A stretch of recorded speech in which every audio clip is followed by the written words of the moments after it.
Greensboro's economy is powered by industries that don't have room for technology failures. Manufacturing, logistics, healthcare, education, and professional services all depend on IT systems that stay online and secure.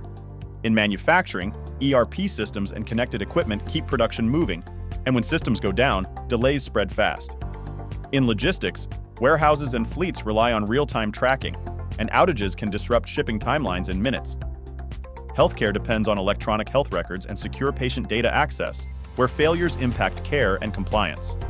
Professional offices rely on cloud tools and secure communication to protect client work and stay productive. That's why in Greensboro, technology isn't about chasing trends.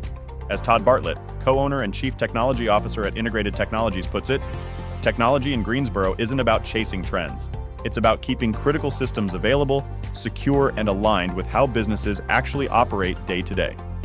Managed IT helps prevent downtime and reduce cyber risk through proactive monitoring and security. For the full breakdown, read the article on our website, and don't forget to add this podcast to your playlist for easy access anytime.